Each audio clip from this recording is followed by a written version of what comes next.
the Nintendo Shack and pray. Frederick from Fire Emblem Awakening says, yo.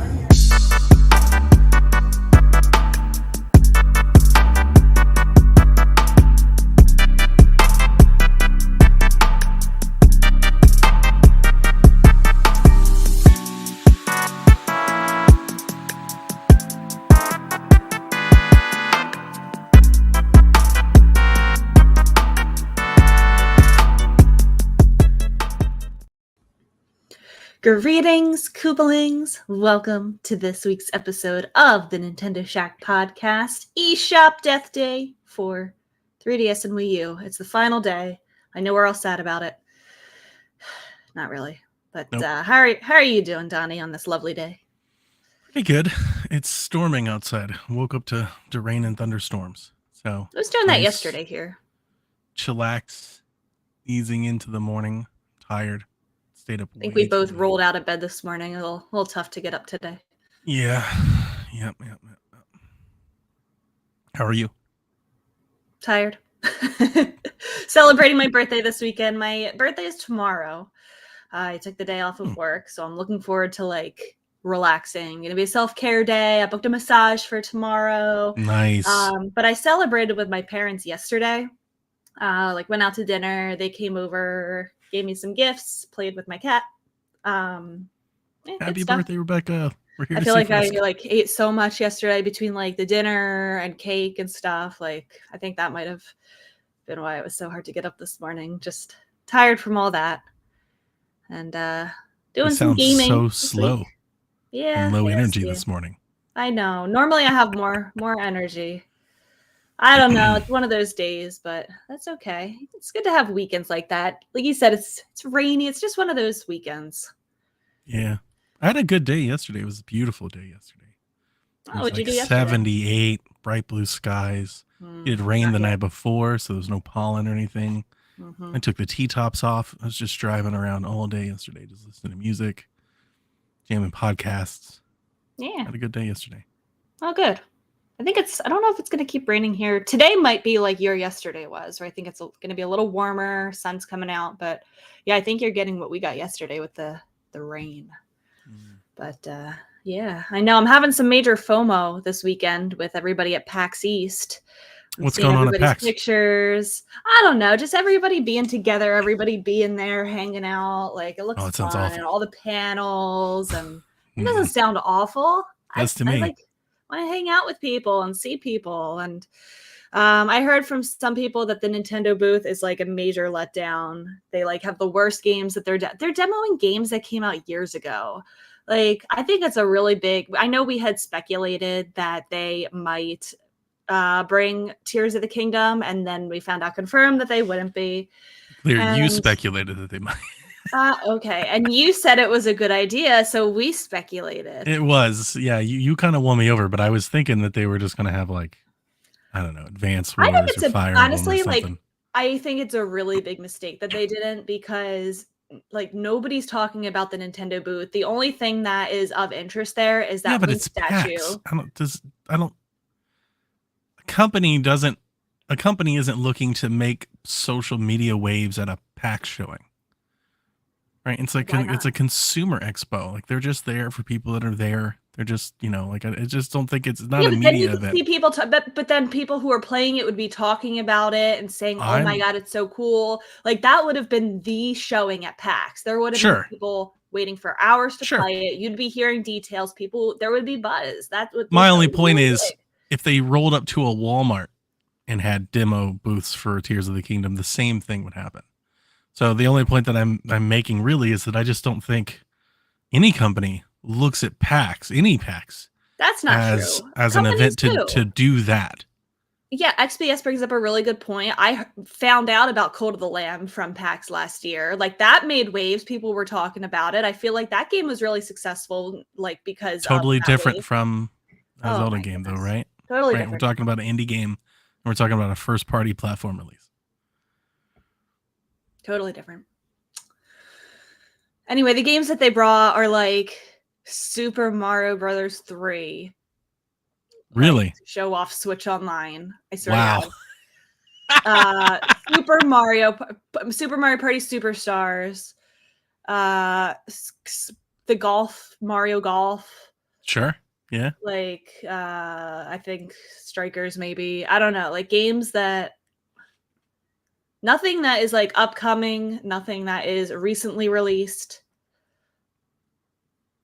I feel like if I were in that expo hall and like wasn't already interested in Nintendo, I would be like, oh, like these games already came out. There's nothing new here, nothing interesting. Like a game from 1985. Get Donnie. You're more than fair to have your complaints. And could they do more? Could it be better? Could it be more impactful? Sure. They could have done a Pikmin demo. I just feel like we've all seen Nintendo when Advance they go to Wars. these shows. This isn't E3, right? It's not Gamescom. There's like that's a different part of Nintendo marketing, I think. This is like Nintendo's regularly scheduled programming when it comes to marketing. Like this is what I expected when you first were like, hey, they're going to be at PAX. This is what I would expect. Not Super Mario Bros. 3, mind you. I would have, like, I thought maybe Fire Emblem, some more recent releases, maybe a good place to showcase it. Advance Wars. Up, but right, Advance Wars is about to release. But yes, that's Mario Golf, man, that is bad. Just burying Advance Wars. Nobody, it's bad. It's very disappointing. So I'm just telling you what I've heard and what I think that they could have done better. I personally. Hang on a second. Hello? Is anybody else? Do you hear that? Did it go away? I might be just muted. Me? Chat? Okay. What? I think I got it. Are you good? I'm good. I kept hearing something. Okay. I think it's just me. I'll have to mark this out. 9 minutes. What were you hearing? It was like honestly, almost like a cricket noise, like a very tiny sound, almost like a vibration. I was like, what is that? This is driving me nuts. Hopefully it doesn't come across the I hope audio. there's no crickets in my walls. That would not be good. There was a mouse in my principal's office this past week. It was very that's cute. Fun. He was talking to a couple students and one of them looks down and says, "There's a rat." So we were trying to catch it and it got away. Did you catch it? I tried to be a hero, Donnie. My principal had caught it under a trash can. We should have let the head custodian deal with it at that point, but I was concerned that they were going to kill it. So I tried to be a hero and scoop it from under the trash can, and that's when it got away again. So it was all my fault. Don't be a hero, friends. Don't be a hero. You're like that 4-year-old little girl that just picks up every living animal she finds. She's like, "Look, Dad, it's a snake." Yeah, why not? It's not going to hurt you. It's just a mouse. It might hurt you. What's a mouse going to do? Probably not a mouse, but I was just thinking just anything. What if it was a snake? Would you have grabbed that too? Like a garter snake? No, just you didn't know what kind of snake it was. Just there's random no poisonous snakes that live around me, so she's venomous. Like, I'm picking that up too. Yeah, I picked up snakes when I was a kid. Yeah, I could see that. That checks out. There's nothing around here, Pennsylvania, that's like going to kill you. There you go. See, this is why you need a frisk. Why you need cats.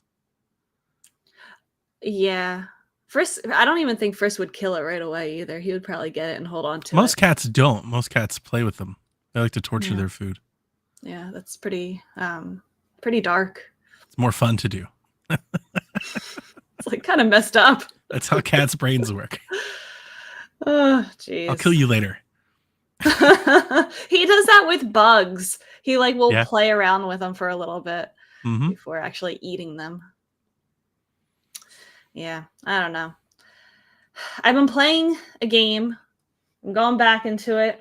And it's mostly because all my friends are. So I'm in a group chat that was originally put together for Animal Crossing New Horizons back in the day. And we stuck around and we're all friends now. And we play all, Splatoon together and stuff. And just all of a sudden, one night this week, we all decided that we're going to start Animal Crossing New Leaf. We're going to start new islands. So we all started, not an island. So we all started new town.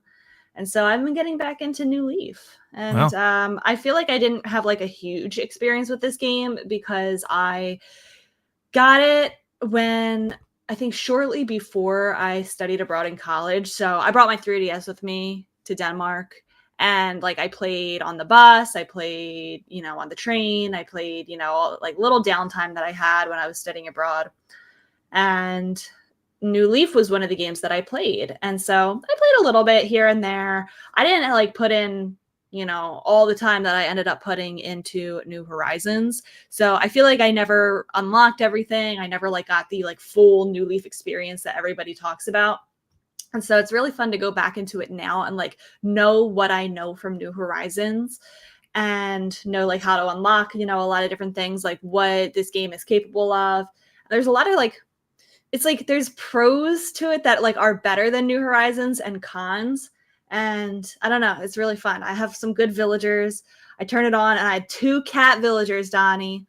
I had Punchy and Olivia on my island. And I feel like it's so much better when there's like villagers that you actually like. It's like there's nothing worse than like starting a new town and it's like villagers that are like ugly. No offense to the ugly villagers. But like I don't want to play with ugly villagers. So I have cats. Harvey. Villager. Wait, that's the dog. Yeah. That's the dog. He's the one that runs the campsite. He's not ugly. I'm just throwing out, I don't know a whole lot of them by name, so he's one of the ones I know by name. Well, I have 2 cats, I know and I have Pico the bear moving in tomorrow. So did you guys do this because of the 3DS eShop shutdown? Was that like a I don't think Kickstarter? So. Maybe it was. I don't know. I mean, we all already had New Leaf, so it's not like anybody was buying it for the first time. Did you ever do the campsite expansion? I didn't. I don't think I did do that. So I have that version of the game now, so I will experience all of that stuff. So yeah, I feel like I missed out on like a lot of cool stuff from that game. Yeah, I think that game was better. I'm by no means a lot of my opinion on Animal Crossing matter because I barely know it, but I played a lot more of that one than I did the new one. Yeah, I think a lot of people did. The only downfall that I have about New Leaf is that you can't put furniture outside. Like I feel like that was such a great thing about New Horizons because you can buy items like a basketball net or like a swimming pool, and it's like I don't want to put that in my house. Like I want to put stuff outside too. Like there's like outdoor items that don't make sense to be inside, but you can't do that. Like you can do public works projects, but like regular items you can't place outside. It's like that's like my only really negative about New Leaf. I think the dialogue with the villagers is more interesting. I think like the events are more interesting. Yeah, the game's 10 years old. It's insane. Wow. Cool. Yeah, so I'm probably going to play for like 15 minutes a day or so each day and, do the shops and do all that stuff. And then visit my friends because even though the eShop's closing, you'll still be able to use the online connectivity with friends. So that game actually has the connectivity to do mini games with your friends. There's actually interesting things that you can do with them. And I never did any of that stuff because I didn't have any friends back then. So yeah, that's what I'll be up to for 10, 15 minutes every day. Yeah, I'm by no means even an educated opinion maker on Animal Crossing, but New Leaf we own multiple copies of. My daughter played, she had her own, and then I played, and then even my wife, she started playing a little bit. I probably played New Leaf for, 40, 50 hours. Yeah. I think I played New Horizons for like maybe 10 hours. That's it? I barely played it. Yeah, I played a ton. I think Animal Crossing New Horizons has my most played time on Switch. So yeah, it's really cool to go back and kind of see. And like I've played, some of it before. I've played some of the first game. I've played some of Wild World. But like I really want to commit to it. I don't want to just like play for a little bit, hate my villagers, and then stop. Do you as an Animal Crossing fan, do you wish for them to remake one? Like, does the past going back have any appeal, or do you always want them to make new ones, make them better? I don't really think there's any point in remaking them because I feel like the originals are totally fine to play today. Like, I think there's nothing wrong with starting up a GameCube Game of Animal. Like, it still holds up. You can play it. And, like, the fact you can't have access to it. Like, you may not have access to it. Right. Yeah. Well, yeah. New fans may not even know they exist. Oh, yeah, that's true. I'm just wondering if Animal Crossing fans see the back, because it's a very, the point I'm trying to make is with every new Animal Crossing game comes new systems and new mechanics. It's like they build on that formula. So I don't necessarily know if the appeal of going back is the same because it's not like a story you're re-experiencing. Well, Right. and that's kind of what I know everybody hates, like the live service game thing now, but I do feel like because Animal Crossing doesn't have like a set beginning or end, there's no like one main storyline, it kind Yeah. of would work well. Like Kind of like I know Minecraft.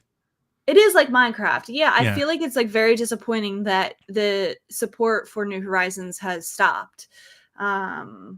You know, I know I there was no agree. expectation for it to keep going, but it's like should. there's features from it that are missing that were in all previous Animal Crossing games, and like I know it's a new experience or whatnot, but like I feel like you know those things could be added over time, and they could be I've adding always new thought that things. Animal Yeah. Crossing could be, I don't want to call it Minecraft, but Nintendo's like servicey game. I remember saying that leading up to it. I thought you can sell stuff like there's an obvious cosmetic tie-in. It could be a Fortnite light type thing. I mean, I think Animal Crossing should just be a platform that just exists. Mhm. And you just get people in and you just start selling them stuff and you can keep Just bringing people because back to it with expansions or with new content and new cosmetics. Yeah. Like each year you can have Yeah, I expansions agree. to kind of kick that back off. It's like every console should have its Animal Crossing game that everybody buys and then they just keep it going like the entire console generation until the next one comes. Mhm. And then you get a new one. Yeah, because I feel like they're not gonna be updating New Horizons anymore, and it's probably gonna be, like, 6 or 7 years before we get a new Animal Crossing game. So it's like, fans, like, what Man. are we supposed to do until then? Yeah. Go back and replay or just redo another island and just Well, that's what I'm keep doing. going. We're going Yeah. back and replaying New Leaf. Yeah, no, that makes sense. Yeah. I missed the inventory stuff, you know, like the having to keep crafting shovels and all that, like really took me out of it. Mhm. Which is funny because we hear a lot of people hate about swords breaking in Breath of the Wild, but everybody's happy to make 1,000,000 shovels. Apparently, nobody cared about that but me. No, I think people hated that. It's like, yeah, there's like and I'm totally fine with having durability, but like in a game like that, like, Yeah. come on. I gotta keep making every shovel. The You're making me easy constantly fix for shovel. that It's too much. the easy fix for that would be to make the golden weapons unbreakable. Yeah. So that at least And you even can then, work I up didn't to want to. that. I didn't play long enough to even get there. I remember Yeah. Caroline. She was like, "You just need the golden shovel." I'm like, "Yeah, I'm not Yeah. getting there." That's too much. Yeah. What have I you like, been up to? What have you been playing? Resident Evil. Tell me about it. I stayed up way too late playing Resident Evil. It's Ooh, amazing. how is it? It's incredible. I love it. I haven't read any reviews. I'm no longer on Twitter. I have no idea what the rest of the world thinks, but right now, this is my game of the year. Right Okay. now, it's hard to imagine something not being better than this, to be honest with you. Nice. Um, That's good. I love Resident Evil 4. I love Resident Evil. I always have. It was a very influential game for me, younger me. My favorite game when I played it was Resident Evil 2, and then my favorite game was Resident Evil 3, and then my favorite game was Code Veronica on my Dreamcast, and then my favorite game was Resident Evil 4 on my Wii. It's like, it's right there. Like if I was to like chart my favorite games, you know, like throughout my history, like a timeline, it honestly probably just goes back and forth between Resident Evil games and Zelda games. Resident Evil games and Zelda games. It's such a core, I guess, part of my fabric. And then like some of the newer ones were misses on me. Like I didn't like 5. I never played 6 because it reviewed so terribly, and I was already kind of on the outs with it then. And then because I was on the outs, I was late to Resident Evil 7. And when I actually got into it, I was like, oh, this is pretty great. Then I played Resident Evil 8, and I didn't like Resident Evil 8 at all. So, and actually, Resident Evil 8 made me appreciate maybe Resident Evil 7 more. It's like that game was better than I thought it was, maybe. And then they started doing these remakes, and I loved Resident Evil 2. And Resident Evil 3 Nemesis the remake was okay. It was a very different experience, but I still liked it. But I didn't love it like I loved the original. But Resident Evil 4 is one of those seminal games for me. I mean, it's a special game. I loved Resident Evil 4 when it came out. I played it a bunch, so many times. It's been really re-released so many times. I played it on Wii U. I played it on Wii. I never played on GameCube. I always tell everybody it's the pointer controls I thought were perfect for it. Mm-hmm. And I've since played the HD version on PC and all of that. And I played the Switch release and the tank controls, and it's really hard going back to that. And That's what I played, the Switch version. it's tough. It's, at least for me, it's tough. I liked You're it. like, this game, this remake makes me feel like I'm playing one of my favorite games of all time for the first time. That's awesome. And that's like the special part. Like that's in a way That's that a good the remake. Resident Evil 4 or Resident Evil 2 remake didn't do that, and neither did 3. I mean, it is Resident Evil 4 in so many ways. It's the same game that I remember, but in so many ways it feels different to play. It feels like I'm experiencing and I'm relearning, and all of this stuff feels new. Mm-hmm. So it's like they changed just enough of it to make it feel novel and discovery without changing it enough to where I feel like it's completely different. It feels exactly like in my head, like I guess how I would remember it. Right. Except that Right. everything is super smooth to play. It's gorgeous. Like it is beautiful. I'm playing on PC. It's running amazing. Like I am 4K 60 basically locked. I've seen the frame counter dip to like 58 at times. If I turn that frame counter off, I would never even notice. I mean, it's just, I'm it's probably going to spectacular. play that over the summer, I think, because I played most of the game on Switch, but I got to a tough boss, then some other stuff came up, and then I stopped playing it. So I never finished it. I'm pretty close to the end, I think. Smoke and Joe says he So- played in VR. I played the VR version as well on Quest, and it's excellent. It's really good. Yeah, I can only recommend it, Rebecca. Cool. I played a lot of Kirby this week because I know I'm playing Resident Evil 4, and then I've got Last of Us coming out next week. So I was like, I may not get back to Kirby for a while. So I played Kirby until... Last of Us on PC. Yeah. I played Kirby. I don't know where I'm at. I was hoping could finish it.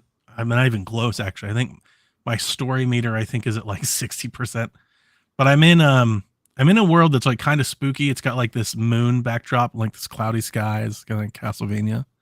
But the levels are like in like a, I don't know, it's like a factory. Everything's like very industrial. Reminds me of Sonic. I'm like kind of the industrial Sonic levels. It's kind of what I'm playing. But Kirby's excellent. Kirby's still excellent. But once I started Resident Evil, I was like, I'm probably. Did you want to know what the reception to Resident Evil is? Sure. Yeah. Hit me with Is it 93 on Metacritic? Yeah. So the critics really like it, and I've been seeing really positive things for people playing it. It's incredible. I mean, it has several 100 scores. When I think of remakes, this might be my favorite remake ever. Ooh. I mean, I'm only in chapter 7, but like when it comes to remakes, I think of, Wind Waker HD. I call that a remake, but I think most people call it a remaster. Twin Snakes, Shadow of the Colossus was a pretty excellent remake. I mean, there've been some really good ones over the years, but this one's going to be hard to beat. Like in my mind, it's so nice. Mm-hmm. It just feels so good to play. It's so pretty to look at. It's such a great game. I'm digging it. I am just about to the castle. I've got Ashley. I've done the lake and stuff like that. So I don't know. I'm chapter 7, chapter 8, something like that. Nice. Digging good. It. It's excellent. I like that. Anything else before we jump into this week in Nintendo? No, but considering it's a special episode, I had a surprise for you before we started the news. Well, birthdays are merely symbolic of how another year has gone by. What'll we thrown? No matter how desperate we are that someday a better self will emerge, each flicker of the candles on the cake we know it's not to be. But for the rest of our sad, wretched, pathetic lives, it's who we are to the bitter end. Inevitably, irrevocably. Happy birthday. No such thing. Thank you. Donnie, this is my last year of my 20s. Oh, boy. Now's when things start hurting. I know. Start waking up. You're like, what is that? Yeah. I'm It scared. happens. Mhm. I'm a few years away from hitting the 40 number. How about you're scared? Oh, yeah. That's okay. I'm gonna be 30, flirty, and thriving. Is that what they say? 30 and flirty. I like it. I'm thriving. I don't know. People also say besides everything hurting, the 30s is like good. So I mean, it sounded underrated until, yeah, honestly, I reached about 34, 35, and then it started. Yeah, now I'm 36, and yeah, you start to get there. Okay. Well, I will enjoy the 20s while it lasts, and then we'll see. We'll see. Everything goes downhill fast when you hit your 30s. You wake up and everything is That's already true. It's already true for me. So it's only going to get worse. All right, let's jump into the news. According to a Taiwanese ratings board, Super Mega Baseball 4 is going to be released on Switch. I thought it was already on Switch. Is that Super Mega Baseball 3. Yeah. Oh, okay. I didn't know Super Mega Baseball 4 was in development. This is exciting. Metalhead was acquired by EA. Back in COVID. Okay. So, my question for you, is there any chance Super Mega Baseball 4 includes the Major League Baseball license? Because EA holds that, right? Well, I don't know if they hold it, but they're definitely capable of acquiring it. EA is definitely capable of entering a licensing agreement with MLB in a way that I don't think an India studio could. Who makes the show? I totally forgot the name of the developer. It's a PlayStation studio. San Diego studio. Yeah. So they might have. I don't think it's exclusive. Contract? No, it's not exclusive to Sony. Yeah, I don't think the license that they have is exclusive. Okay, maybe it is. I know they're the only ones. I think that's more it. They're the only ones that ever wanted to make. Like, it got to a point where nobody could compete with the show, so nobody wanted to make a baseball alternative. I don't think it's like Madden that it's exclusive. They're the only, because think about it, we have RBI baseball, we have other baseball games that have the Major League. Oh, of course, but we have other games that have the license. How great would Super Mega Baseball be if it had the MLB license? Cool.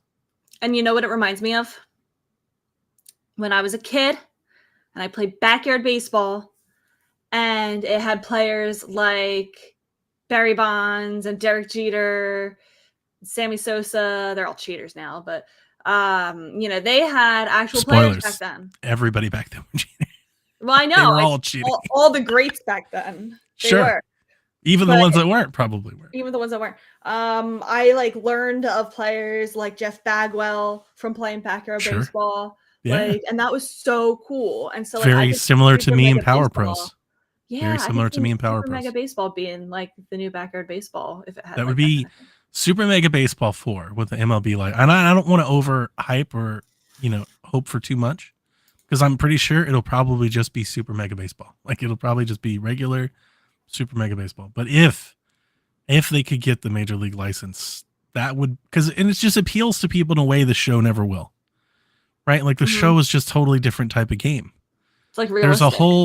There's a whole group of fans that would love to play Super Mega Baseball that probably never will play the show, right? And vice versa. There's a whole group of fans that play the show, and they would probably look down on trying to play something like Super Mega Baseball. I also see some confusion in the chat. Yes, there is technically a Sony game on Nintendo system, because the show did go multi-plat like 2 years ago. Show went multi-plat. It's also on Game Pass. It's like everywhere now. Yeah. I made a joke about that on PSVG last week, because it seems like PlayStation fans like suddenly don't care or talk about the show anymore. Like, it went non-exclusive, and like it just all dried up. Wow. Yeah, on other podcasts and like Voices, when they start talking about Sony first party, it seems like San Diego gets left off the list more than not now. These days.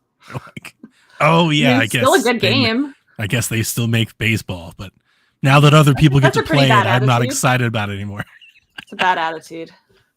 It's funny. It's the best baseball game there is. It is. I love it, and I'm not even that into baseball games. And having the show on Game Pass, I've played it every year, which I would not have said if it wasn't on Game Pass.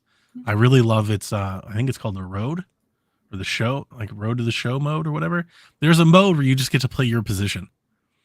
You just play one position. So like you get like 2 or 3 at bats and you have like 3 or 4 defensive assignments, and like that's a game. And how well you play determines whether or not your team wins or loses, but they basically sim all the other stuff around you. That's cool. And yeah, and your whole point is like just how far can you make it as an individual player? It's a lot of fun. It's very addictive. It's very fast, and it's very easy to just veg out and just sit there and take your cracks at bat from the minor leagues all the way to the pros. It's very fun. Cool. Yeah. Yeah. We'll see when that is announced, but that sounds promising. Announced officially, Sonic Origins Plus. It's coming out June 23rd. It's a new expansion for last year's Sonic Origins. It'll cost $10. However, those who skipped out on the collection will be able to get it in a digital or physical bundle for $40, with the latter receiving a handful of extras. Some bugs and action behaviors have been fixed. Some specifications have been improved based on user player reports. So this Sonic Origins Plus will include all the following. You get the main game. You get 12 Game Gear games emulated and playable in the museum. Classic Amy as a playable character. Knuckles as a playable character. All previously released Sonic Origins DLC. 20-page art book. That's a physical exclusive. Yeah. Reversible cover sheet with new, never-before-seen art also in the physical release. That's a lot of stuff. Those Game Gear games, people wanted a lot. And I believe they're like 1-to-1. So you have to play it with like porters or something like that. So it's not like full screen, like a port of the Game Gear versions. Like you're actually just playing the Game Gear ROM. Cool. Which I think some people think that's cool. Some people might, think of that as not doing as much as they should. I was kind of interested in this game last year just because it seemed like a lot of game for the price. And the fact that they added all this extra content means that I'll likely, this will put it back on my radar. It fell off my radar and I never got to it, but I wish listed it on Steam. I'll probably pick this up at some point on sale. Donnie, don't you know that in the time that you left Shaq, this has become an anti-Sonic podcast? I did not know that. Now, before you ever joined Shaq, this was an anti-Sonic podcast. So anti-Sonic is in Shaq's roots. Yeah, I carried the anti-Sonic flag for a long, long, long, long time. It's not that I hate Sonic. It's quite contrary. I think Sonic's fine. I just never thought the old Sonic games were that good. I never have. It's not that they're bad. They're not Mario good. Like that was always the thing. I always thought it was a ridiculous comparison that people tried to make. I was like, come on. One of these is clearly better than the other one. Like we can all be, cool heads around here and objectively say that one of these is way better than the other one. Let's stop this madness. It's like people that are like Sonic 2 is better than Super Mario World are like flat earthers. It's like, you're obviously wrong. We have the proof. And they just sit there defiantly. They're like, nope, I'm telling you, it's Sonic and Knuckles. You're like, no, it's not. Otherwise. Yeah, you can't convince them. But yes, Okay. Mario is clearly the better brand. So I've always made fun of it. But I do like a good Sonic game. Sounds like it's exciting DLC if you are a fan. Yeah, it's a lot of game for $40. That's a lot of games. Yeah. Cool. I like collections. Will you pick it up? I probably will. Yeah. On the cheap, not at 40. But if I can get a deal, sure. Yeah, probably. Cool.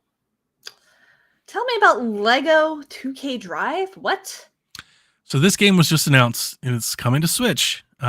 This is an open world car building game where you make your own cars featuring all the different blocks and Legos and stuff that you can get, and you race them around in an open breakable world. But it's not like people are saying Forza.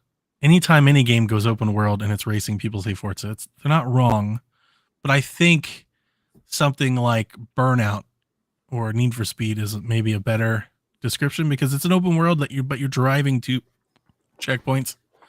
There are little activities to do along the way, kind of like Forza. It just doesn't feel that grand. It still feels like more of a kind of a racing game. I think it looks great. I really do. I'm very interested. I've been watching a lot of gameplay impressions, of reading a lot of previews. This game leaked a few days early. IGN actually hit the press button a day early. I know you being in the media might be interested in that, but they actually hit early. They're like, oh, take it back down. So it was out there and then it wasn't. But there is a Switch version, and Nintendo Life went hands on with it. And the art director, Emmanuel Valdez, told Nintendo Life that he seemed confident the game will run as intended on Switch. Quote, there are definitely differences, but it's almost negligible from a gameplay standpoint. Stating that the visuals sound confident. Are notably strong in handheld mode. The reason I put this in here isn't just to make fun of the Switch. It's honestly, Lego games haven't been stellar on Switch. Like, they haven't been that great. I've played a lot of them. They're noticeably different. A lot of them are noticeably downgraded from their console versions. I haven't seen any gameplay on Switch. So it'll be interesting to see. I will be interested. I don't know if everybody else will be. I will be interested to see how this plays on Switch. Comes out May 19th. Yeah, I probably would pre-order this game if it was like August. The fact that it's like right before Zelda. It's right after Zelda, a week after Zelda. It just literally, I'm out of sight, out of mind. It's like, I'll come back to you in the fall. That's maybe on Black Friday or something. It looks great. It really does. Of the gameplay they've shown, it looks fantastic. It looks so much fun. You wreck things to gain like boosts and drifts, and as you collect blocks, you can upgrade your car. And Rebecca, there's like Lego Ferraris and McLarens and all kinds of Lego IPs running around, and it looks like a really fun racing game if you're into like an arcade thing. So I'm excited. I'm excited for this game, but yeah, they're like, hey, it comes out not a week after Zelda. Yeah, it's like, no, what are you doing?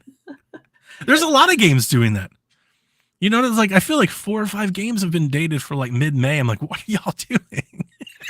Why are y'all doing this? Yeah. So. Okay. Well, it'll always be there later. You don't have to pick it up day one. Folks in the chat are asking if Lego Star Wars was bad. I don't think it was bad. If you were to compare the differences, some of the Lego games take a pretty severe hit when it comes to frame rate and visuals, resolution and stuff to make it to the Switch. And it's not that I just, with Lego games, like we had such a good run with Lego games like on Wii U and even on 3DS, you know, for a long time, it felt like Lego games could just run great on anything. But on the Switch, I definitely have noticed it. I remember DC Villains and several of the newer Lego games. Yeah, they take a hit. Like the game like this, with it being open world and everything, concerns me a little bit. It's also probably a lot faster moving than the typical Lego game. Yeah. So that's my concerns. We'll see. We'll see if they pull it off. We'll see. The fact that he's like, it's great in handheld mode makes me think it's not. He's His like, handheld seems very careful. Handheld mode is where you guys want to play it at. We're going to cut the resolution in half. We're going to play it at 30 frames. It'd be great. It will run as intended. We don't know what your intentions are. I love his first thing. There are definitely differences. Oh, and there's another studio that's porting the game. Like, they're not doing the port. So it's another one of those where, hey, we're making a game, and hey, we're going to pay somebody else to make the Switch version. So, if it's not panic button, I don't want it. Kinda, yeah. There have been some great ports. Yeah. You know, Nier is great on Switch, but we'll see if this holds up. I don't know how to pronounce this developer name. Daedalic? Is that how you say it? It's Daedalic. Daedalic. Mm-hmm. Really? Daedalic, I think it works too. I always think it's Daedalic Entertainment. Daedalic? That sounds like you're licking data. Yeah. Okay. That's very spot on, yeah. Or Daedalic is like... Those watching the live show, you're welcome for that. Anyway, that developer that we're trying to figure out the pronunciation for confirms that the Switch version of Lord of the Rings, is it Gollum? Mm-hmm. I don't do Lord of the Rings. Gollum. Will arrive later this year. Yeah, so I didn't know this was a game. Oh, really? Yeah, what is this? I am into Lord of the Rings. So Lord of the Rings Gollum is a stealth-based game where you're playing as Gollum, kind of, you know, in between running around, hiding in the shadows, lurking, puzzling your way, platforming your way around orcs and elves and stuff. And they showed a new story trailer, and there's like Gandalf, and the game's coming out. I remember the date, May or June or something like that. The game's coming out, but it was supposed to come to Switch. This is one of those like big third party, quote unquote, AAA releases that maybe was going to come to Switch, and it will, but just not on launch. It'll come later at some point later this year, come to Switch. So I don't know if anybody out there was like, I'm going to play this game on Switch. I don't know if that's the best path forward, but if you are, you'll have to wait on it. So. Okay.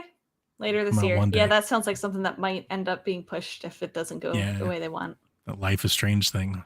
It's coming. Trust us. Trust us. Still waiting for Oxenfree 2 3 years later. That's true. That's true. Nintendo has confirmed that the Fell Xenologue story expansion will launch on April 4th in North America and April 5th in Europe and Japan. What game is this? Fire Emblem Engage. This is the DLC. Wave 4 DLC for Fire Emblem is coming on April 4th. This is the story one. This is the final one. So like they're done with it already. The game came out in January? When the DLC is over with and done, Wave 4 out April 4th. It's got the DLC has a story trailer, which looks cool. It's tempting, but it's also like non-essential. Like it's one of those, if you're really into it, I think you should get it. But if you're just like kind of dabbling, maybe not. It's like Imposters. There's like an alt universe. There's evil versions of the exact same characters that you already know. It's like opposite day. Everybody's the opposite of what you expect.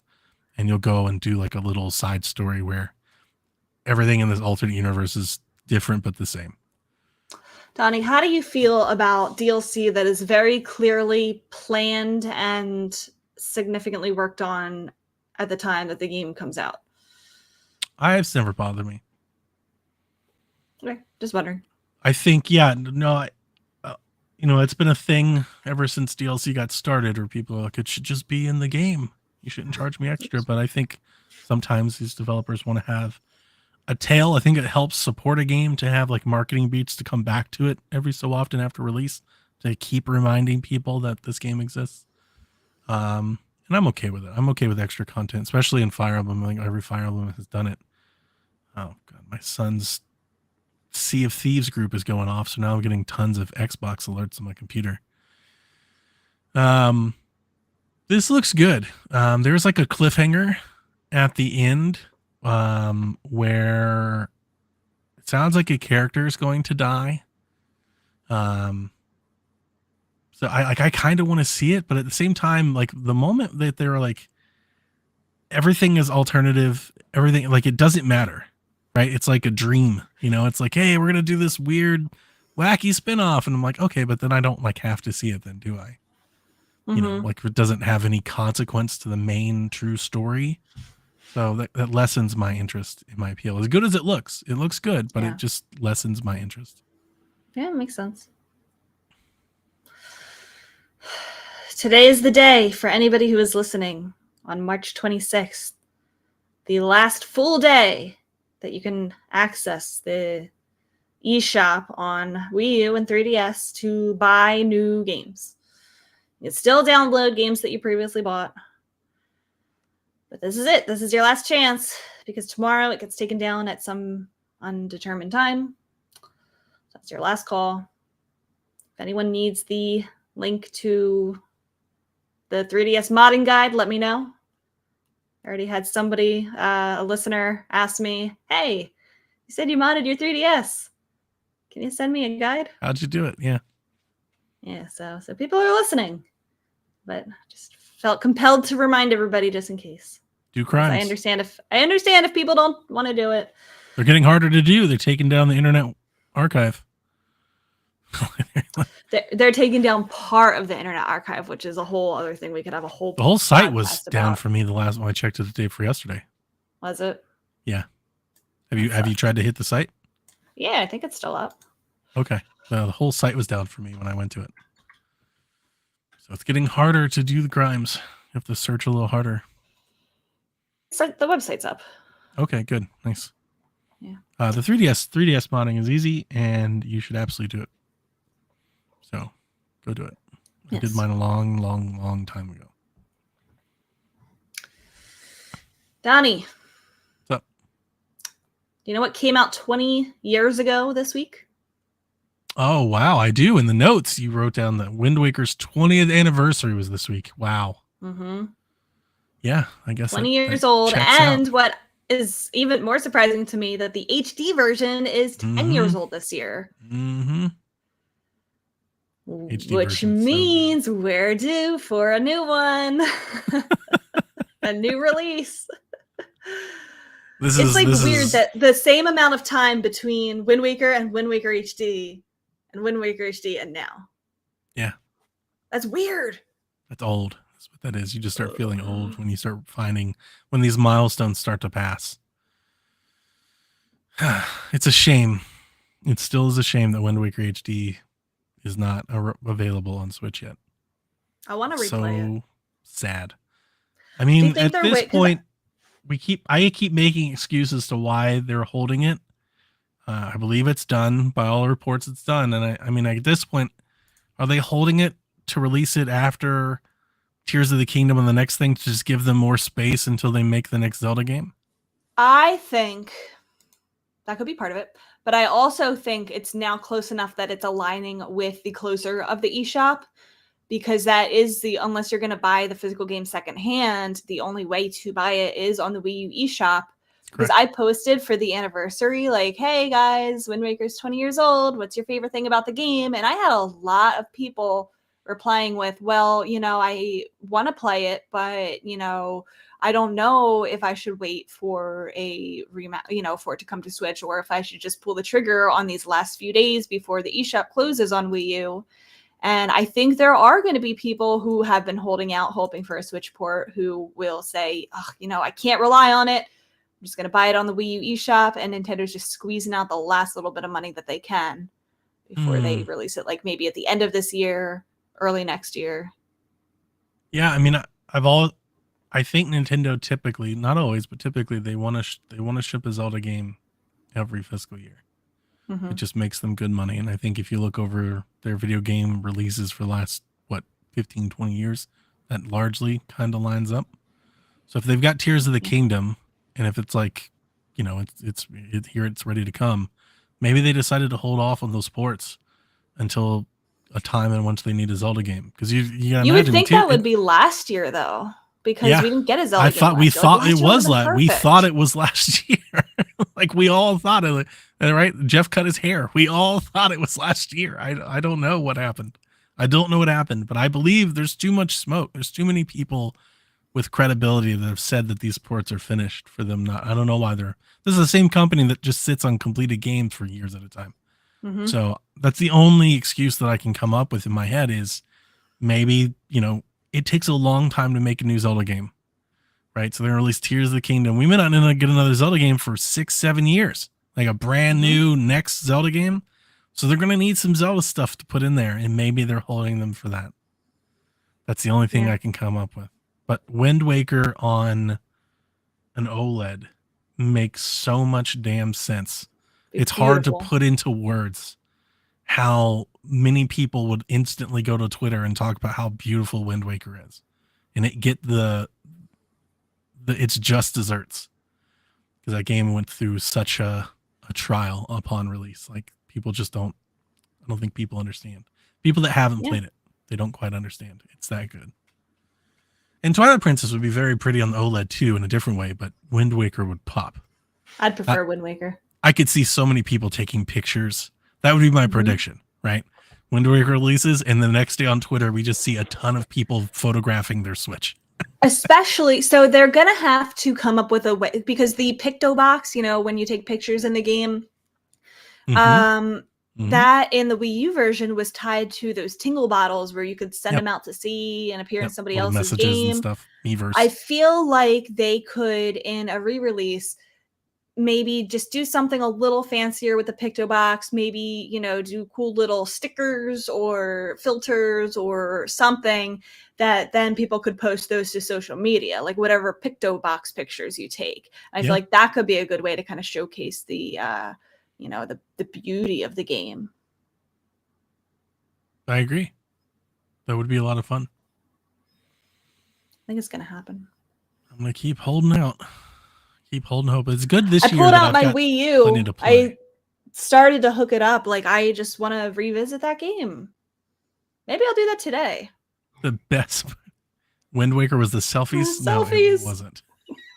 It was a fun part. It was. It's good, man. I love the game so much. I always feel redundant. Obviously, I think everybody that listens to me knows that already. But Wind Waker is just so much fun to play. Combat's so smooth. Pairing is so cool. It's got such a beautiful style. And Johnny, the I'll have to story send of the you. game is magical. It is. Because you're not on Twitter. But I did post. I did a Twinfinite article. I'm on Hayspace. 10 reasons. Huh? Oh, Hayspace. Oh, I should post it to Hayspace. I'm going to do it. I'll do it. 10 reasons why you should play Wind Waker for its 20th anniversary. Yes. There's still time to play this fantastic game before Tears of the Kingdom releases. Reason number 1. It's the best combat. That's one of the reasons. Yeah, of course. Fluid combat. The best combat in a Zelda game ever. Can I read you my reasons? Please. I would love to. Article. This is in no specific order. The beautiful graphics, obviously. Yes. The vast open world. Yeah. What? I mean, it is an open world, but it's, it's islands. Like, the ocean isn't that exciting when it comes to open world. No, but you can't tell me games. It's not fun to sail in one direction and come across an island and be like, whoa, what's here? Yeah, that wouldn't be one of my selling points. I wouldn't be like, you're going to love the ocean. I wouldn't, it's okay. Well, I did. The engaging story. It's one of the coolest stories in Zelda. It's like any Zelda lore fan, you got to play it. Yeah. The memorable characters. This is like the first time that Link has had like an actual family besides like an uncle. All the pirates are really awesome. Grandma, yeah. Yeah. I think it has really good puzzles. I think like the fact of just like changing the wind direction, a puzzle in itself, like is so cool. The unique items, the fact that like you get the Deku leaf as like a parasail way before the parasail was cool. The grappling hook. My favorite Deku tree. Like the whole island. I love it. Yeah. The Koroks and everything. Like that is my favorite. When they came out with the Lego set and they're like, here's the Deku tree, I was like, these suck. I think largely because I love Wind Waker. It's like, really, guys? This is the best you could do? There are really good side quests in Wind Waker, like taking pictures to get all the figurines for the Nintendo gallery, all the mini games, like the Battleship mini game. There's really good ones. Like little islands that have like combat arenas and stuff that you can do. Yeah, it's a lot of fun. So I recognize I'm in the minority. I am not a big fan of the dungeons in Wind Waker, but I know that's a like minority opinion. A lot of people love the dungeons, especially the ones where you take control of Bakar and Medley to like help you out. Like that is not in any other Zelda game, like having a companion help you out in the dungeons. Since we're on this talking point, what are your favorite dungeons in the Zelda game? The Forest Temple and Ocarina of Time, Arbiter's Ground, and Twilight Princess. If you had to pick a game, what game is your favorite dungeon? Mine would be Twilight. I think Twilight Princess, even though it's one of my least favorite Zelda games. That's the strength of the game is the dungeons are incredible. Yep. Yeah. Okay. On the same page. The fluid combat, I think it has the best combat of any Zelda game. So good. It's so good. It just feels good to attack an enemy. You can use the hook shot to grab stuff from people before you kill them. And that parry is one of my favorite parries. I mean, you just do the little roll slide around. It's satisfying. Yes. And then the soundtrack. It's my favorite soundtrack in any Zelda game. Same. Big same. Hi, kitty. Hi, Fred. You have a friend. Hello, baby. G-Man says 0 out of 10, too much water. No, that's a lie. The water's fine. All right, that sums up this news from this week. Now we will go to chat questions directly from you. Directly from the Don Rob. What's your favorite fast food restaurant and why? Also, what is one fast food restaurant you really don't like and why? I like Popeyes because they have really good chicken. Mm-hmm. And I don't like Chick-fil-A because they're homophobic. Wow.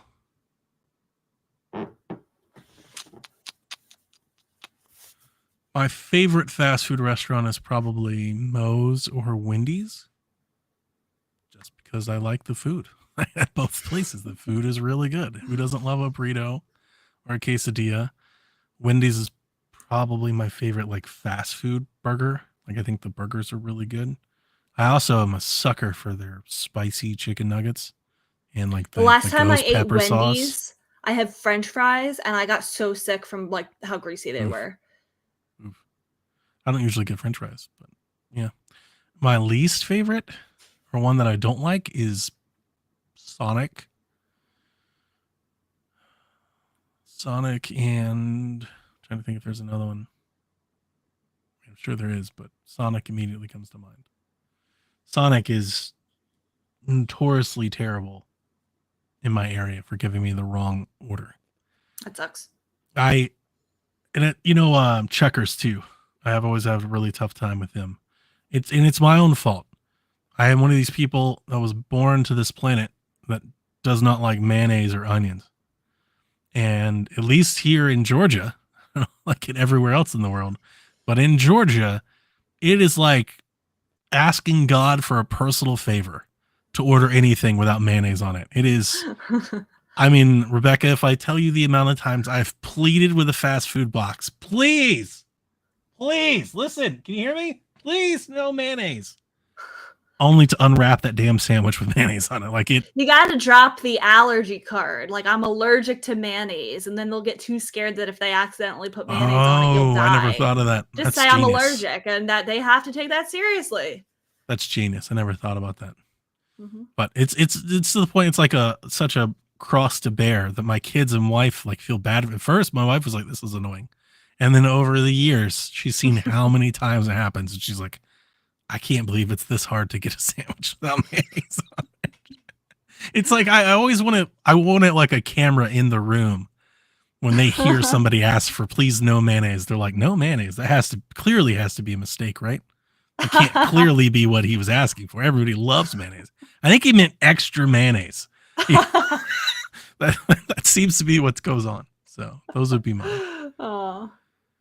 Lowrel writes in, and I instantly feel bad because he wrote this in the chat, and I was like, "This is great. I should think about this," and I never did. and then Resident Evil 4 came up. But anyway, here's this question: there are some small studios that would be perfect to give their spin on a Nintendo game, such as Shin'en making an F-Zero game or Toby Fox making a new Earthbound. What studio would you like to see get a chance at building their own Nintendo game, and what franchise would they create? Well, he took my answer. Toby Fox making a new Earthbound game or an Earthbound-like game. Shin'en making F-Zero makes a ton of sense. But what's Shin'en? What do they make? They Fast RMX, I believe. Oh, okay. And I think they do was it Redout? Was that theirs too? They did fast racing games. I'm going to say the folks that made Death's Door, I want them to make a top-down Zelda game. Oh, that would be good. Yep. I think for this kind of question, we used to say Way Forward make a 2D Metroid game, but I really that's a good one. I really like how Mercury Steam did Dread, so I don't know about that anymore.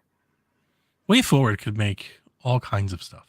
Yeah. I would just be happy to give Way Forward just IP. Okay, Way Forward, make us a Donkey Kong game. Make us a Star Fox game. What does Way Forward think a Star Fox game could be? Do that.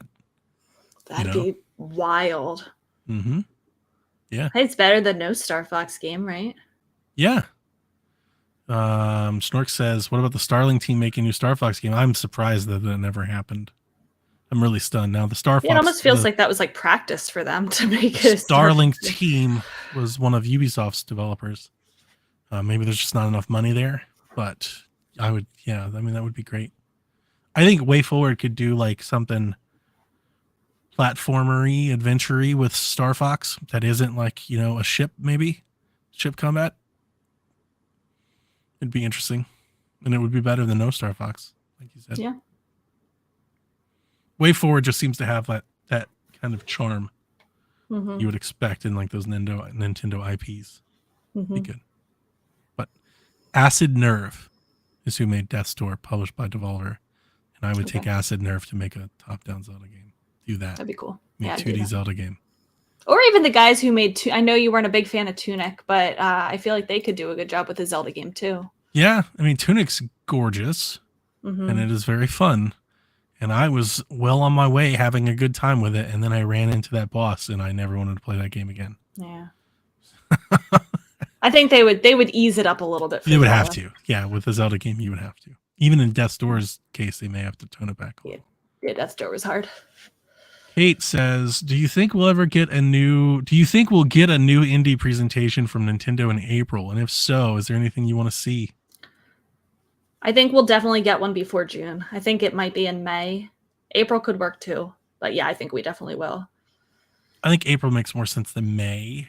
You think? Just because of how close it is to Zelda, maybe you want to get away from that a little. Yeah, true. What do I want to see? Let me pull up ye old indie list. I just saw an indie yesterday that's coming to Steam that would probably be pretty cool on Switch. Let me see if I don't think I bookmarked it. Oh no. It's like hold on, you say yours and I'll the indies that I'm looking forward to this year that I would love to see in a indie direct to get some updates on would be WrestleQuest, Bomb Rush Cyberpunk, The Plucky Squire, Metal Slug Tactics, Plucky Squire, Gunbrella, and Superfuse. Those are my indie games that are on my wish list for this year. Plucky Squire's good. A date for Mina the Hollower would be awesome. I don't think I know that one. Ooh, it's yes, you do. The Shovel Knight devs who I dropped like $250 on the Kickstarter so I could get all the goodies for it. It is looking amazing. They're demoing it at PAX right now. It's the one with the little mouse. Oh yeah, I forgot you about definitely this know game. This one. Mina the Hollower. Yeah. That's cool. I forgot all about that game. The one that I saw on Steam yesterday that I think would be cool for Switch. It doesn't even have a Steam release date yet, but to come out on Switch, it's called Gordlets. It's a city building sandbox. Place buildings and scenery, then watch visiting Gordlets arrive and interact with the world. There's no objectives, no scores. You can just build. It's like a very cozy sim game. Solid. Yeah. Did you see that new Sims game that's being made? Did you ever get into The Sims? I mean, I played The Sims. I never really got into it like some people did. Okay. There's another one that's made. Somebody's making a Sims-esque game. Okay. It just got announced, and I can't remember it. Dang. Oh, here we go. Hang on. I got you. Not that far away. It's called Life by You. Well, I think I heard of this. I think it's a wait though, right? I don't remember. I don't know either. I love indies. We love indies here. Of course. TJ writes, do you think Switch 2 will bring games like Resident Evil back to Nintendo consoles, or will it continue to miss out on big third-party games? It depends on what the Switch 2 is. Is it actually going to be something more powerful? I don't know. I don't think it will be as much as we hope it is. I agree with that. Unless they lean into the cloud gaming thing, which that could go either way. I agree with you. I've resigned my fact that Nintendo is just never going to go back there again. And that's okay. I don't think there's anything wrong if they don't. There'll be developers that will make, whatever compromises they need to make to support the Switch, because they've got fans that'll buy games there. Mm-hmm. But I don't think we'll ever go back. I'm never expecting Nintendo to go back to a GameCube-like marketplace where they have, the best of Call of Duty and Madden and Resident Evil and everything on their system. I don't think that's going to happen. Yeah. So I tend to agree. Melissa wants to know, when do you think we'll see the next Animal Crossing, and what changes do you want to see in the next one? Is this your Melissa? Luckily, we have an expert for that. No. Oh, hi, kitty. That is so cute. I think I said this earlier in the show. I don't think we'll see another Animal Crossing game for at least 6 years. Wow. I don't know. The changes that I want to see, I think I just want the longevity of it. I don't want the best thing that New Horizons did was letting us do more outside of the house, like have more agency. But I also recognize that a lot of other people didn't like that sense of agency. Like that does kind of go against the Animal Crossing experience, like that you can move villagers' homes, that you can, really make the island exactly how you want it to be. I liked that, but I know people didn't. I don't know. I think just like more day-to-day changes to keep it alive for longer. I am not an Animal Crossing player, so my opinion matters little, but I'll echo what we were saying earlier. I think Nintendo may need to rethink their approach to Animal Crossing. I mean, it's hard to say that it was so successful. They're the ones making all the money. So what they've got is doing very, very well. But I would like to see them change their approach. And I would like to see them, instead of building just a game to sell, I would like to see them build a platform to support. I think Animal Crossing could and should be that. So I would like to see them do that. I honestly wouldn't even be upset if it went free to play. I don't think it will, because they get to sell $60 versions. They don't have to. I think they can do all those things and still sell it for regular But I would price. love for them to do, honestly, a Destiny-like model for Animal Crossing. In my head makes a lot of sense. And maybe they don't do it like every year have an expansion, but like maybe every 2 years. But I think that would be great. And when I mean expansion, I mean expansion. I don't mean like some outfits and new village. I mean like the world gets bigger, an expansion. Where they just keep dropping blocks and blocks of Animal Crossing onto it. I think that would be incredible. And now that I'm talking about Animal Crossing, the Horizons activities that you could do, I always thought were lackluster compared to what was capable of. Yeah. Nintendo is the king of mini games. The idea that when you invite people to your island, that people like have to make up their own tic-tac-toes and stupid shit, like that was dumb. We should have gotten a mini games update. We should have gotten. It also just takes so long for your friends to come over. Like it reached a point where like nobody wanted to do it anymore just because it took so long. There should be a process. There should be some elements that you can unlock or build and have some interactive little, things. Kickball. Like there is a volleyball net. There's a volleyball ball. Why can't I set those, next to each other on the beach and play volleyball with my friends? Exactly. There should be stuff like that. There should be so much more interactive. I remember that. Because you remember they had that update. I just, the only thing that comes to mind is it was like fireworks, but there were like little things that they wanted us to do.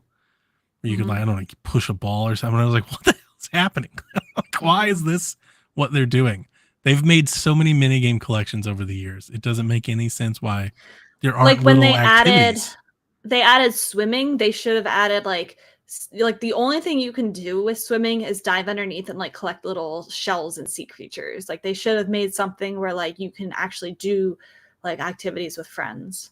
Yeah.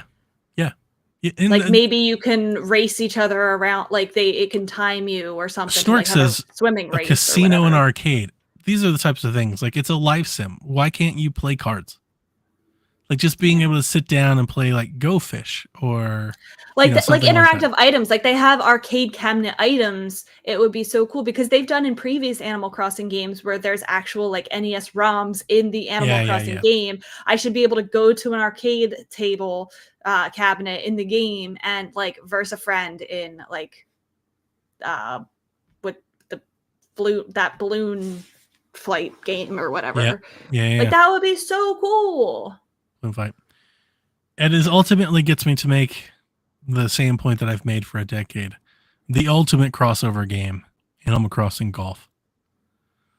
And it's a game where you customize everything. There's an obvious adaptation to that where you customize a golf course. That's every golfer's dream. Just make that. Animal Crossing Golf would be a great game. Yeah. Drew wants to know, you have to pick one Nintendo controller to use for the rest of your days. Which one do you choose and why? The Switch Pro controller. It's such a boring but probably right answer.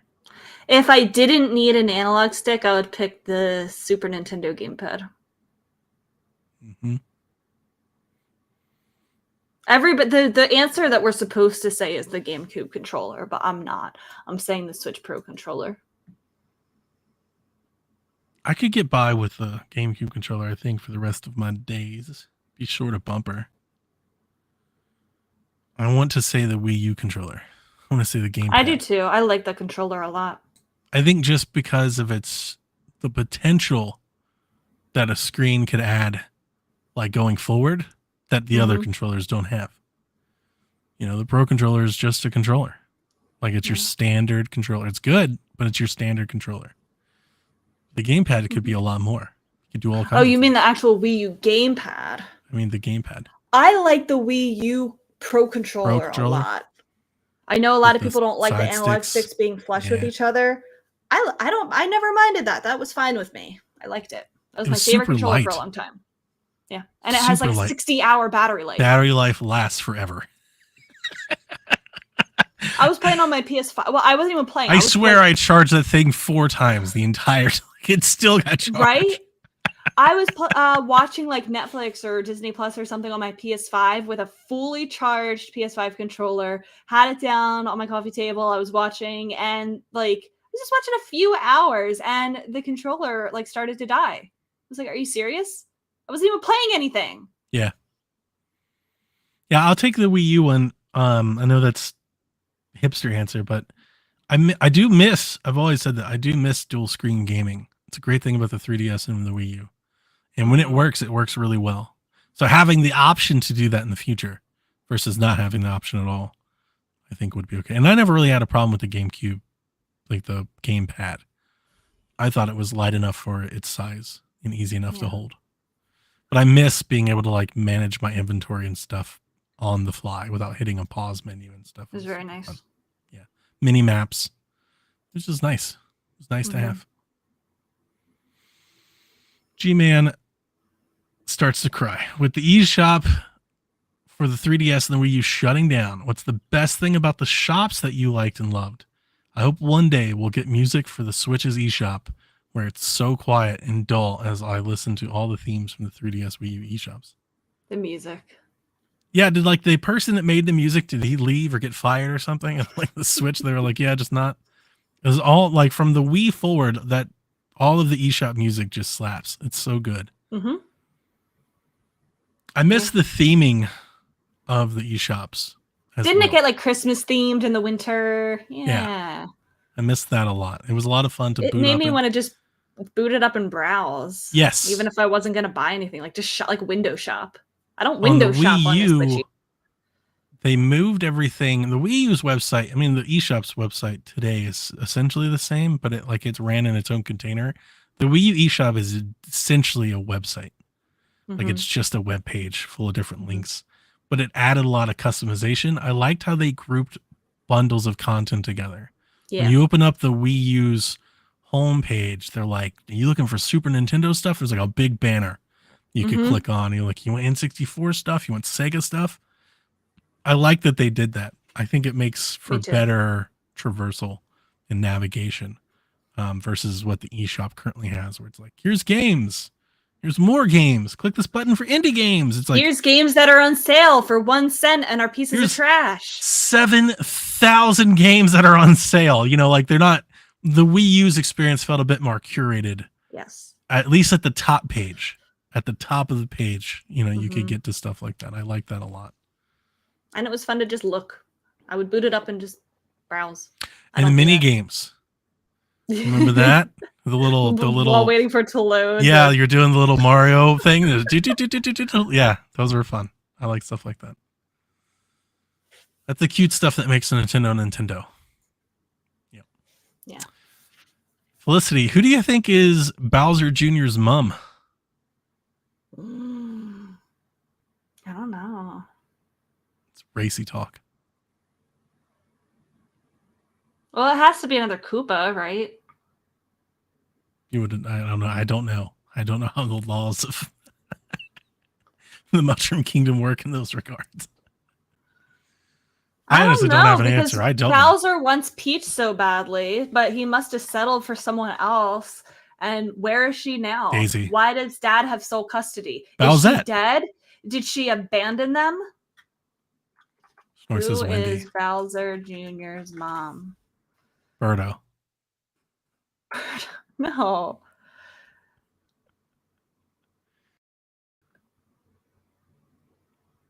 Shigeru Miyamoto reveals who Bowser Jr.'s mother is. In a video called Mario Myths with Mr. Miyamoto, he answers hard-hitting questions, blah, blah, blah, blah, blah. Most I love that heroes this of is a real all. thing that somebody felt like they needed to ask me about. Miyamoto, a male, admits to being the male. mother of Bowser Jr. Oh my god. That is such a Miyamoto answer. I'm the mother. Shut up. Smokin' Joe says it's definitely Peach. Mario is the homewrecker.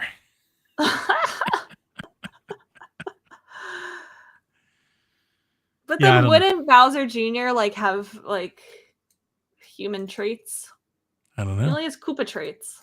I know he's been big into art, right? Like that's not necessarily a Bowser thing. Mike says, if you had to pick 3 3DS exclusives to bring forward to the Switch or the next Switch, which ones would you choose? Link Between Worlds. I think it's an easy one. That's on Samus both of our Returns. lists. Okay. What do you mean okay? I mean, it's, I don't know. We're It's trying, enough we're trying to Metroid. get the whole Got a lot. Metroid. It's got enough Metroid. We got Dread. Do we need Samus Returns?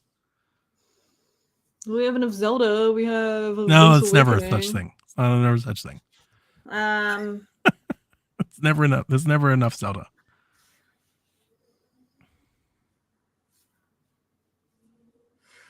Samus Returns is a good pick.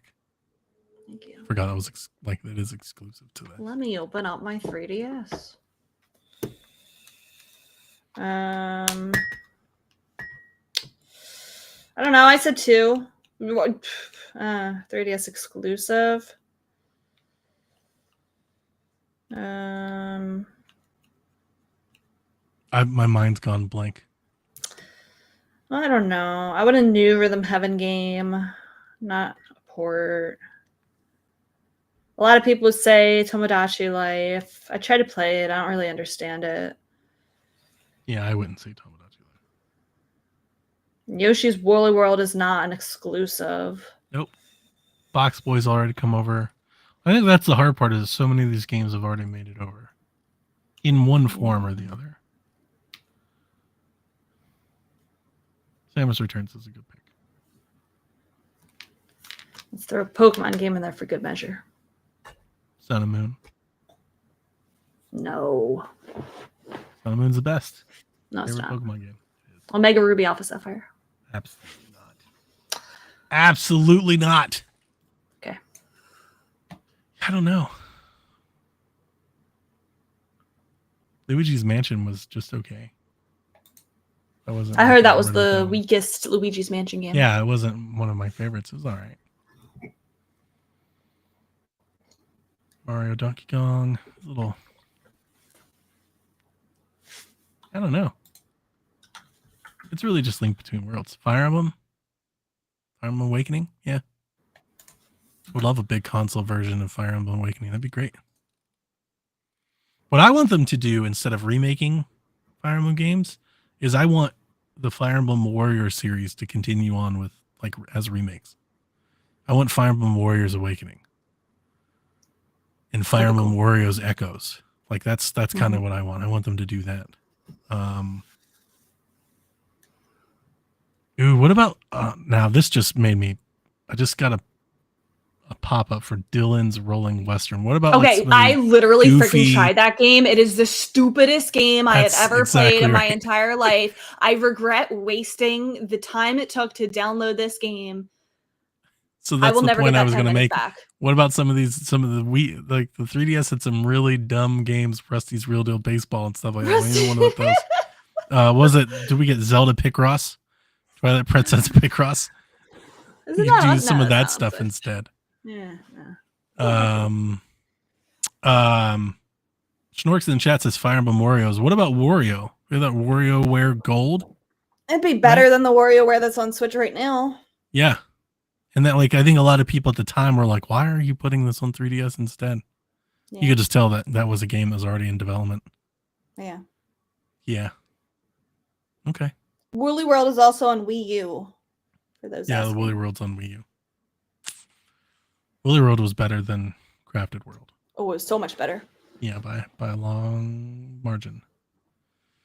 Yeah, so mine would be Link Between Worlds, Fire Emblem Awakening. What, Pokemon Sun and Moon? Give me Link Between Worlds, Samus Returns, and Animal Crossing New Leaf. Solid. New Leaf would be fun. Ryan writes in, when do you think we'll see Call of Duty back on Nintendo system? He puts in parentheses, if ever. If ever. Well, they committed. Yeah. It'll probably be... I'm going to go on a limb and say 4 years. I was thinking 3 seems 4. early, 5 seems late, so I'll split the difference and I'll go 4. 4 years from now, so 2027. Seems so 3 or far 4. away, but it's really not 3 or that far 4. away. Because you have to think that the next game has been in development, so it won't be the next game. Nintendo's moving to a new console, so it'll likely be the port of the Call of Duty game after that. But honestly, that Call of Duty game is already in development, so it's probably the third Call of Duty game. So it's not next year's, it's not the year after that one. I think They the year could port after that one. The They year could, after but- one could be ported or cloud versioned. Cloud version. Now, cloud version rules everything off. Like, everything's out the window if you're going to cloud. I'm just thinking just straight a native Call of Duty They game. could do Call of Duty Mobile, and there it Or is. Warzone. Yeah, you're right. I could do Warzone. All right, I'll come down from 4 to 3. I'll say 3 years. 2023, That so makes sense. 24, 25, yeah. Some late 25, 26, something like that. Yeah, makes sense. Jay says, some people want a new F-Zero game so bad. Some people. That's right, it's just Mike. It's just one person. There are dozens of futuristic racers. Why doesn't Excite, Bike, Truck, or Bot series ever get brought up? Because they're bad. That is not true. Excite Bike? How I played dare Excite you? Bike. I was like, that was really talked up to me, and I finally played it, and it was so bad. It was I so love bad. Excite Bike. Yeah, it No, was fun you in cannot say this. 1983. Wow. Wow. Do you hear this, ladies and gentlemen? Thank you. go around in Wow. circles. Excite Bike is awesome. It's not good. It's so good. Look at the chat. When's the last time you played Excite Bike? 1983. No, it's definitely not. I think it was probably when it came out on Wii U Virtual Console. I want to say, some odd reason I'm thinking Wii U. Maybe it was on bought Wii U. it. You bought it for $7 on Wii U Virtual Console to go Probably around in did. Yeah, you know circles. why?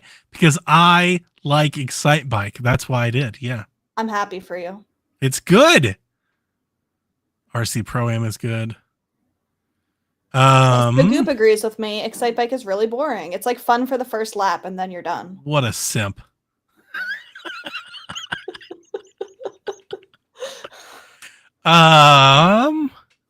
Look, I don't know. I can't explain the reasons how or why certain Nintendo franchises get in this I don't know, trendy thing. It's been Earthbound, and then it's been F-Zero, and it's been Metroid, and it's like these obscure franchises get latched onto at times. Metroid definitely not obscure, but F-Zero is. It definitely is, and it looks like we're getting a remake. That's all over my Reddit, is that there's a remake for F-Zero coming out, which I'll play. And I'm sure it'd probably be really good too, but I'm just not that into F-Zero. I'm more excited about the Lego racing game than any F-Zero game coming out.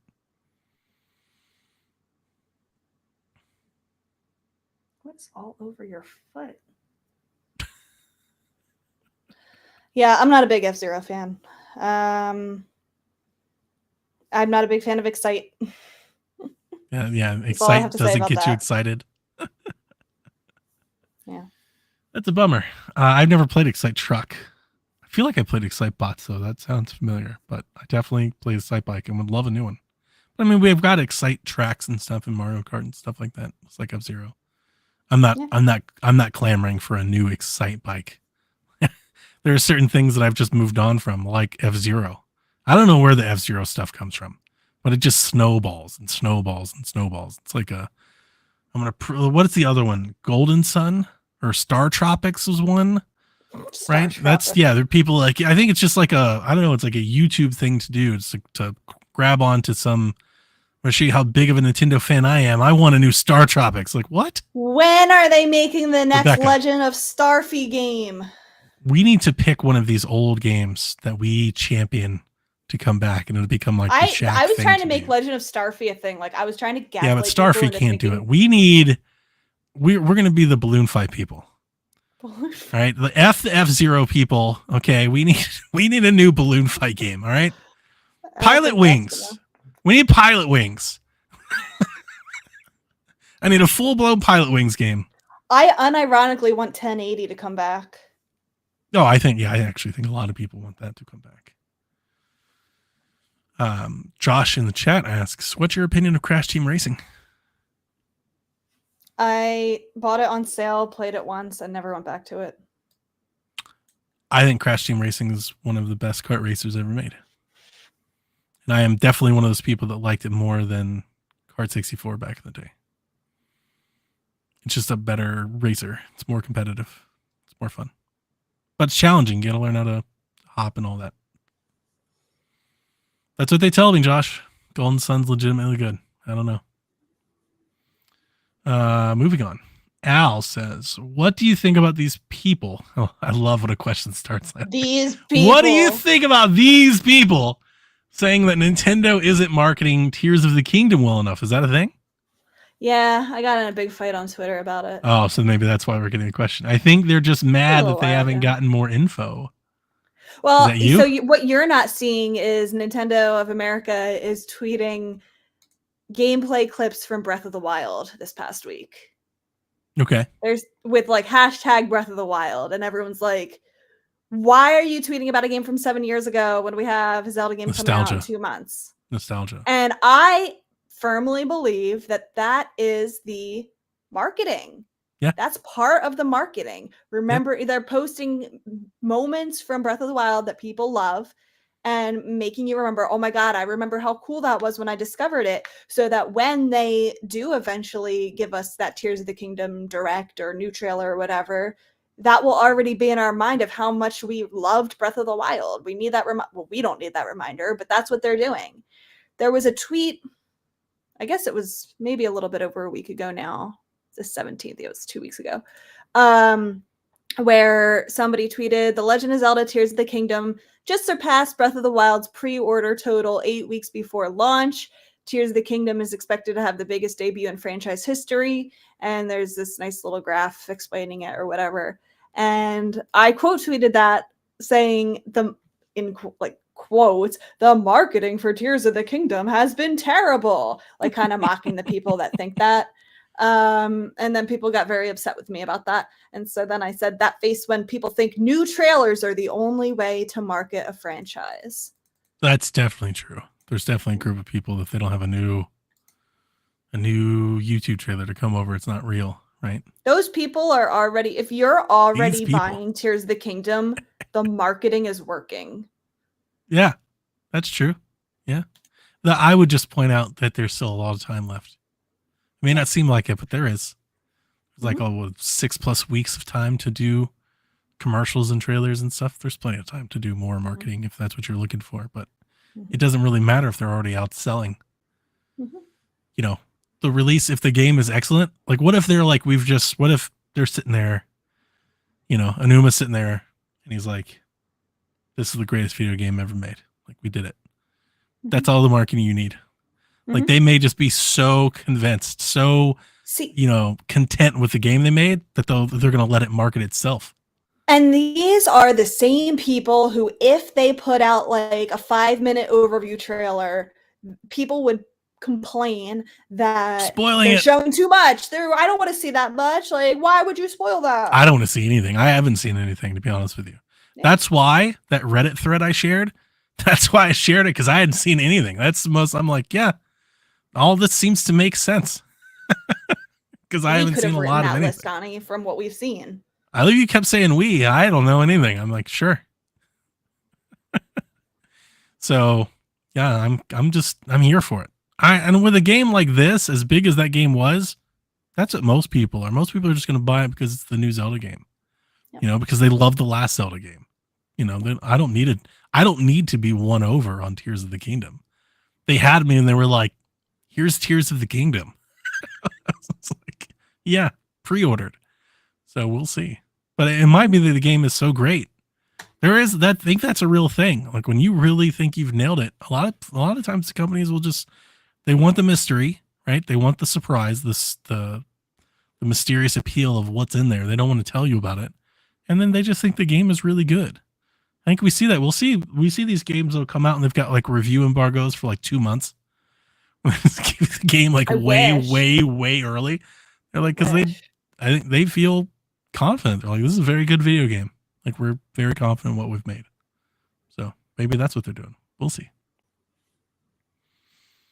Smoke and Joe wants to know, what are your dream Switch 2 features? Themes. It's so sad. It's so sad. You're in the 2020s and we're asking for themes. Yes, I would like themes as well. It's not a dream feature. That's one of those things that I just kind of, well, no duh, it should be there. Dream features.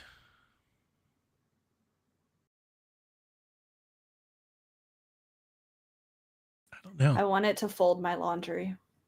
That would be a dream feature. That'd be pretty incredible.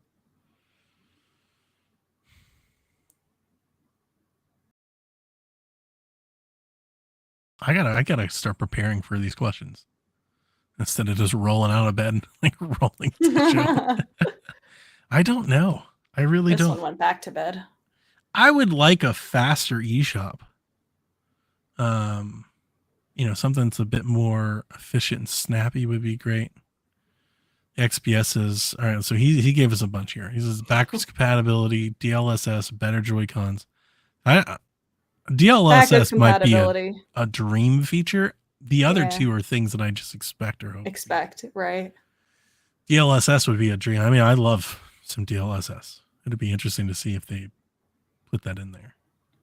I can't wait until we start getting any concrete details on the actual architecture of the Switch.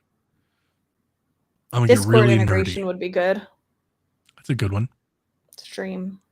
I would love for them. Yeah, you're right. A dream feature was they scrap their mobile app and integrate with better services. Yeah. It would be a dream All they feature need to do is just do what PlayStation just did with Discord. Yeah, you should be able to do that. What if you could just stream directly to Twitch or YouTube? Yeah. The other consoles those do would that. be really cool features. That would be really nice if you could just do that. Miiverse.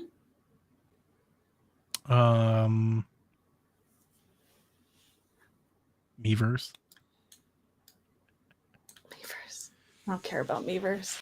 Oh, sorry. I like it was Miiverse. clunky. Of course. Yep. All right. Jason writes in, now that the shops are being sunset, the final end to a previous era, favorite memory from each platform for you both?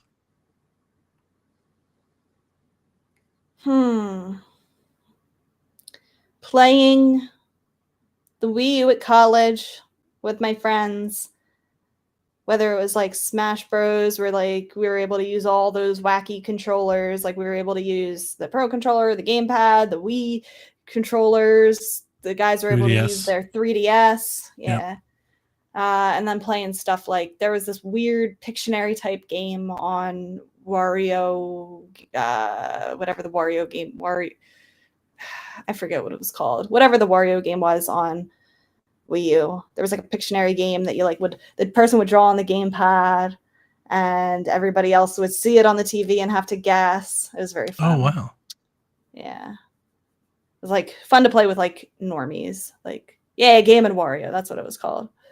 Nice. It was very fun. And then for the 3DS, probably all the Pokemon that I played on it. Like that really got me back into Pokemon. The 3DS also got me back into Pokemon.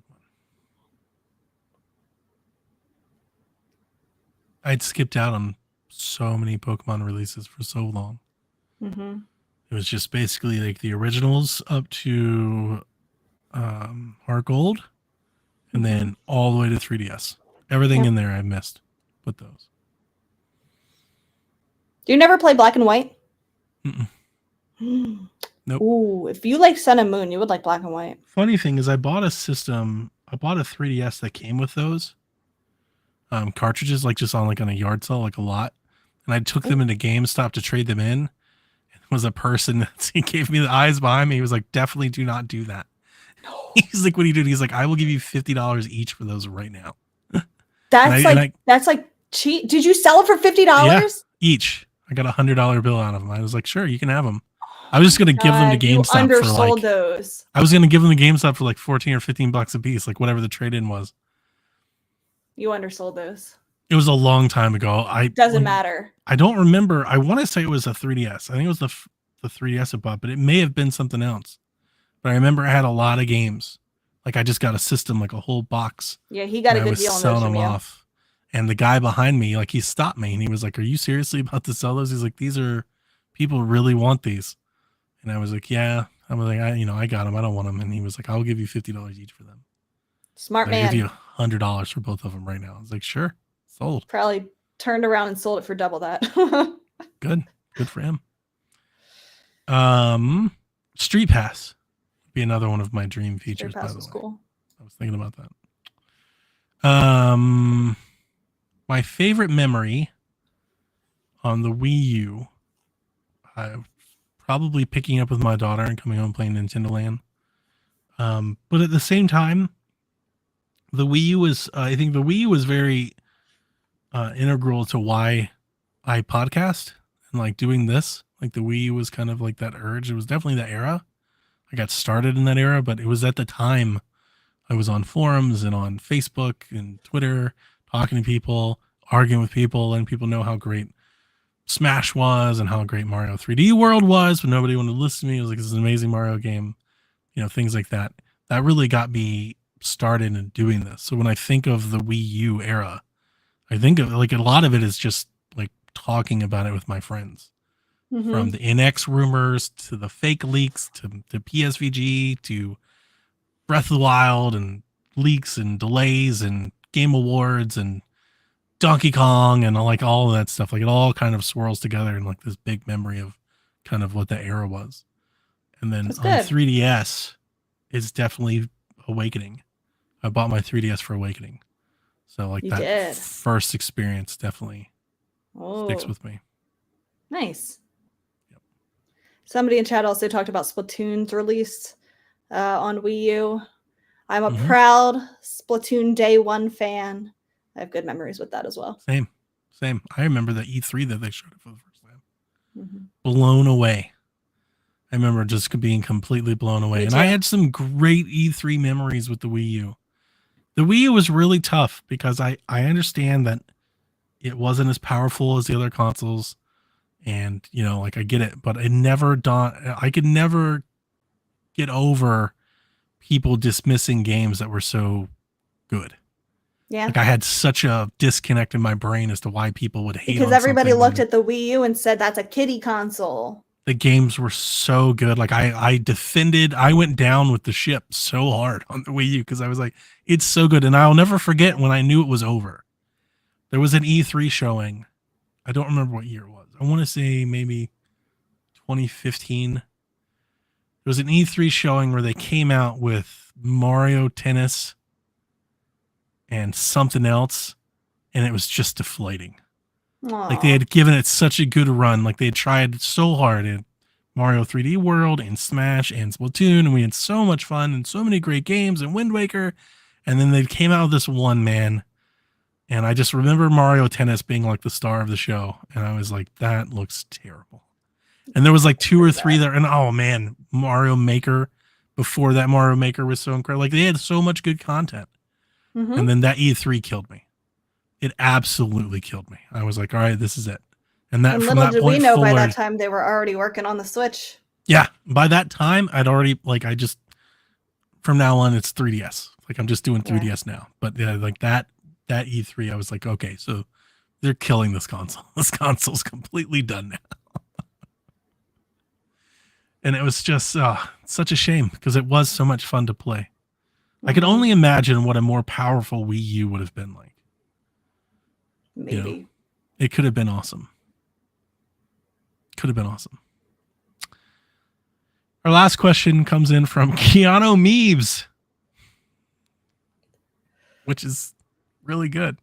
You know who that is? I don't. Okay. Do you? Yeah.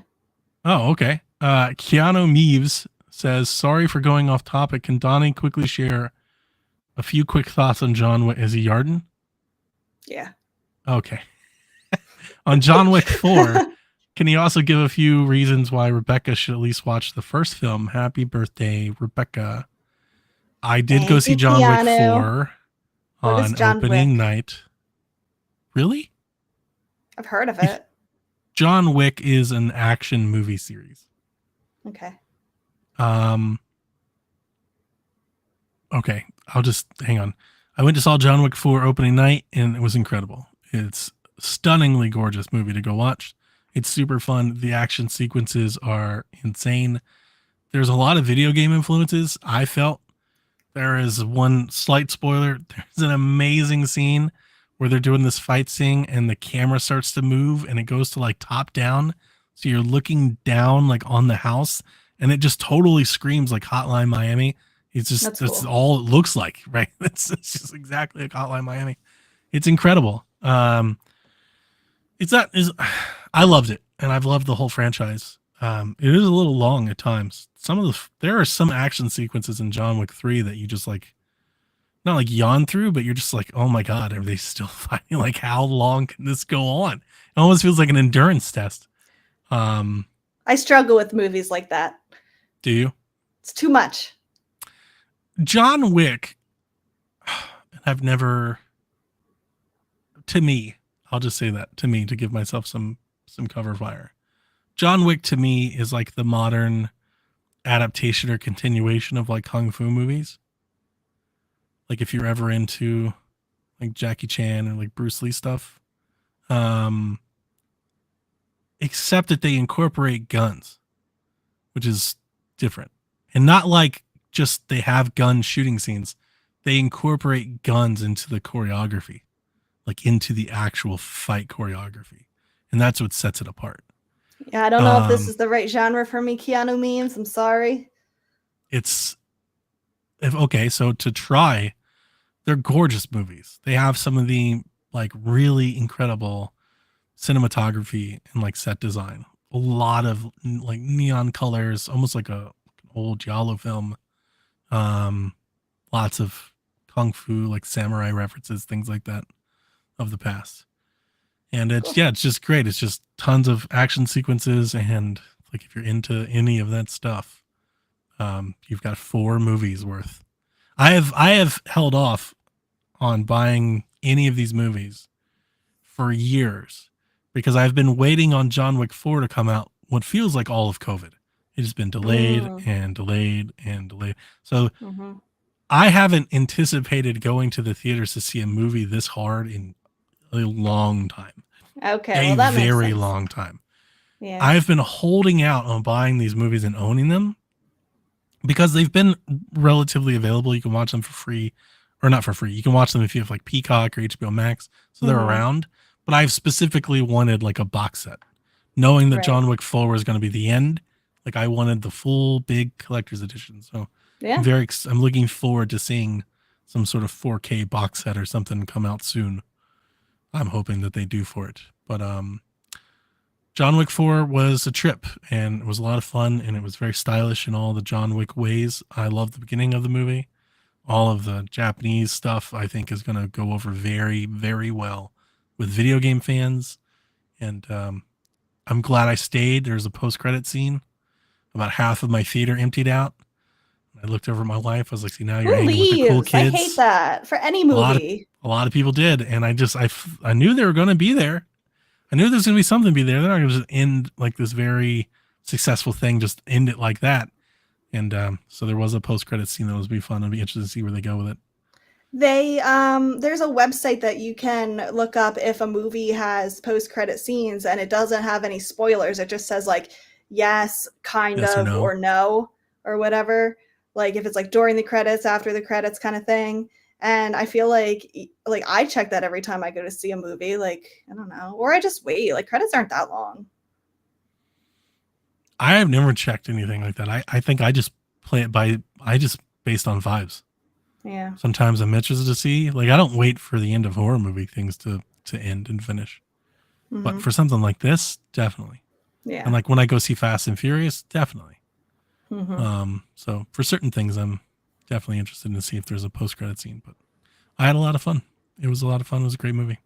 Good. I'm glad. Yep. Happy birthday. Thank you. I am doing a birthday stream today at some point. I don't really have any major You're plans working for on your it, just birthday. chilling. It's not working. Streaming's not working.